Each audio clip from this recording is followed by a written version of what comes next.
দেখতেই পাচ্ছ এখানে কাটাকুটি হচ্ছে আদা রসুন কালকের আয়োজনের জন্য। মা চলে এসেছে, মানে শাশুড়ি মা এখানে চলে এসেছে।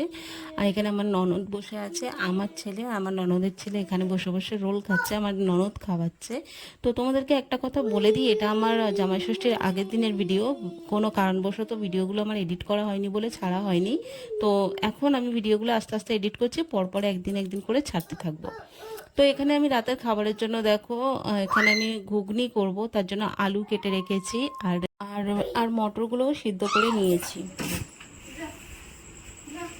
ওই দরজা খুলে দিচ্ছি।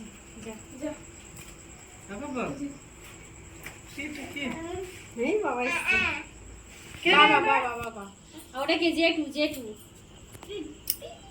পিপি পিপি তো এই তো দাঁড়িয়ে আছে তোর পিপি। পিপি এই ওটা জেঠু আর এটা বাবা। বলো জেঠু জেঠু।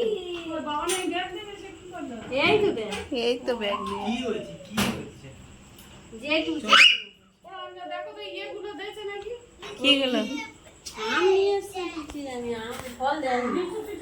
হ্যাঁ লিচু দিয়েছে। হ্যাঁ লিচু দিয়েছি, লিচু দিতে হবে। লিচু আছে মনে হয়, একটা আম আছে। জামরুল আর পেয়ারা। জায়গাটা খুলে দিচ্ছি কেন? খুলে দিচ্ছি। খুলে আর এটা কি আছে এগুলো মনে চাল আছে, চাল এই নিয়ে কি কি 4 কিলো চাল আছে। কি দুটো হবে? প্যাকেট আছে। ওটা 4 কেজি? ও 2 কেজি 2 কেজি করে 4 কেজি। আর এখানে আলু পেঁয়াজ বেগুন আছে। বেগুন আর সবজি কোথায়? পটল ঢেঁড়স কিরম তো বাবা বলে সব দিচ্ছি করে।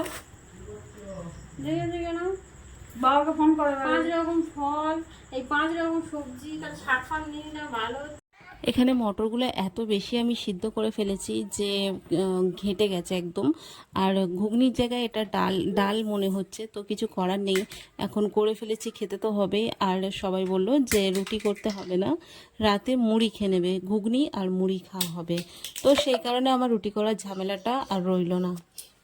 খাওয়া দাওয়া সবার কমপ্লিট হয়ে গেছে। আর আয়োজন করতে করতে মানে ওই আদা রসুন সব বাটাবুটি মিক্সিতে পেস্ট করে রাখা হয়েছে, তো এগুলো করতে করতে অনেকটা রাতও হয়ে গিয়েছে।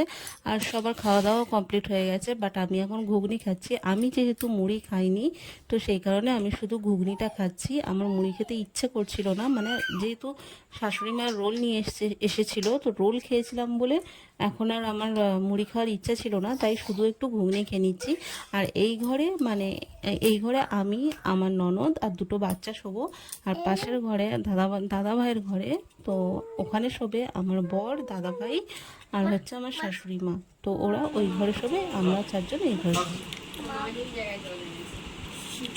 গ্লাস আছে তো, গ্লাস আর কোথায় পাবো আমি? গ্লাস ইয়েতে। বাবা গামলা খুঁজতে খুঁজতে সমস্যা হয়ে গেছে। খাবে? আজ হবে? তুমিও খাবে? দিচ্ছি দাঁড়াও, দিচ্ছি দাদাই খাইনি। বাবা আমার ছেলে জল খেলেই ভীষণ লাগে, কেন দুধ তো খেয়ে নেই ওই জন্য ওয়েট করে না।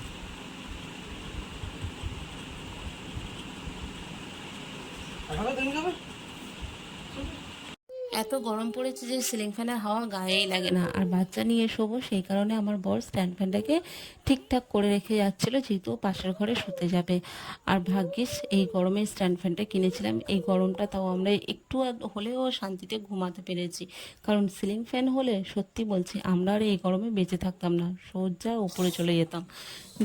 আজ রাতে ভালোভাবে ঘুমাতে পারলে কাল আবার তাড়াতাড়ি উঠতে পারবো, কারণ কালকে বাড়িতে প্রচুর কাজ, সকাল থেকে লেগে পড়তে হবে। জামাই ষষ্ঠী বলে যে কথা।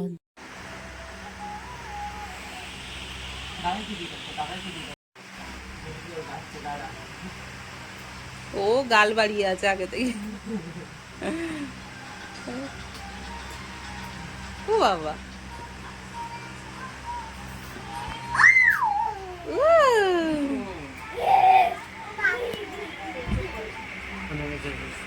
গেটটা